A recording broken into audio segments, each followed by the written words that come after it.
lens is primarily shaped by it's both nature. People argue it's nature is a nurture, but it's primarily shaped by their experiences in life. The narratives, at least, not how they respond, but the narratives. And what do I mean by that? You look at, I come from the Soviet Union, and you look at people from the Soviet Union, most of those people are people who live through a certain milieu, through a certain environment, through a certain kind of zeitgeist, I guess you could call it. And what was the zeitgeist? It was government was controlling everything. If you were Jewish, it was essentially state-sponsored anti-Semitism. And basically, it was a situation where you couldn't really get ahead. And everything really was dependent on, your whole life was dependent on what is the government doing that week. And what, depending on what the government is doing, you adjust accordingly and you kind of follow that stream, so to speak. And actually, it's interesting because the people who, when you read stories about people who didn't follow the stream, those people ended up just going to jail or just being ostracized from society or blacklisted or whatever, or what have you. So what's interesting is, speaking about narratives, those same people who ended up coming to America and ended up coming here for quote-unquote the American dream, which, includes making your own business and making your own way and basically being the captain of your ship and being in control of your own destiny. Some of those people actually did that. The people who came here, let's say in the 70s, actually did that. Even people who came here in the 80s, and some people did that. But a lot of people, not really. A lot of people ended up going to work kind of in the 9-to-5 machine. And not only that, which is, don't get me wrong, it's respectable. You want to provide for your family. You want to keep it safe. You want to play it safe. But at the same time, their whole MO, or the way that they operate is very much,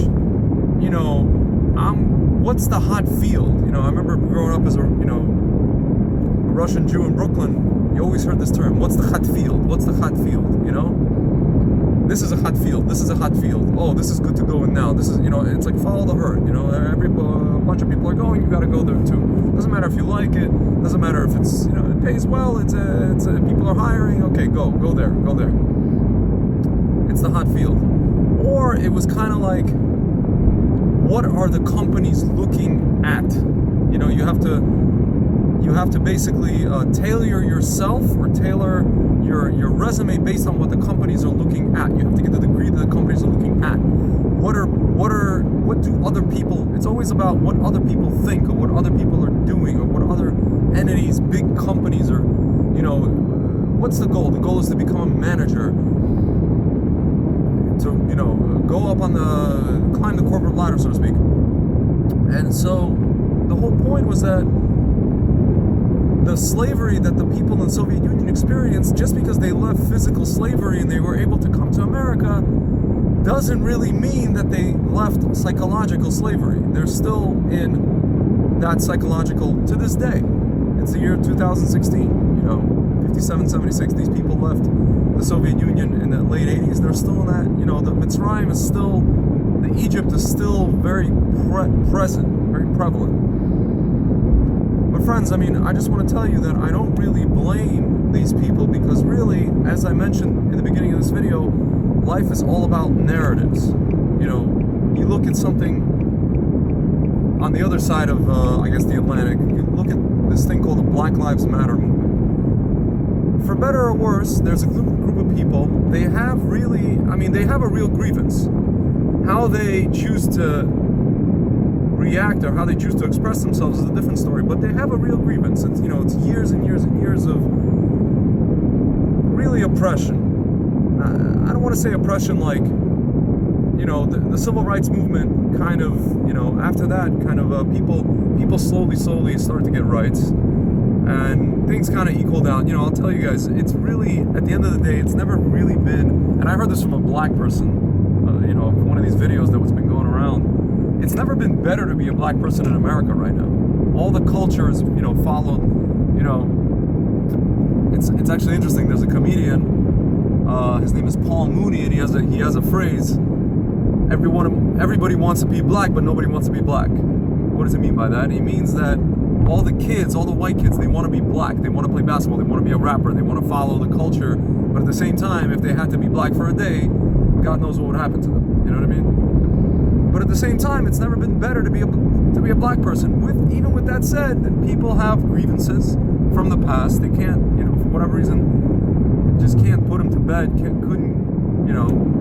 Other people have grievances too. But for whatever reason, this is their narrative, and this is because of that narrative, either that something they experienced, or something they had experienced one time or a few times in their lives as a kid, maybe, or something they saw with their parents, and something they grew up with, and something they were shoved, that was shoved into them by society, by maybe politicians, by the media.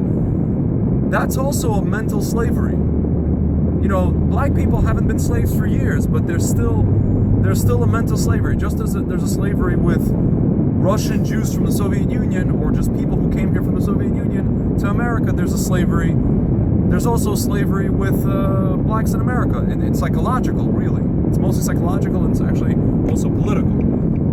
So, friends, I just wanted to give these two kind of maybe polar examples on the opposite ends of the spectrum. People have seemingly nothing to do with each other, just to illustrate the point that everybody lives in a narrative. My parents say, "Oh, I don't understand people. Like the Black Lives Matter movement. We came here with $300 in our pockets, and we made something out of nothing. We made a great life out of nothing."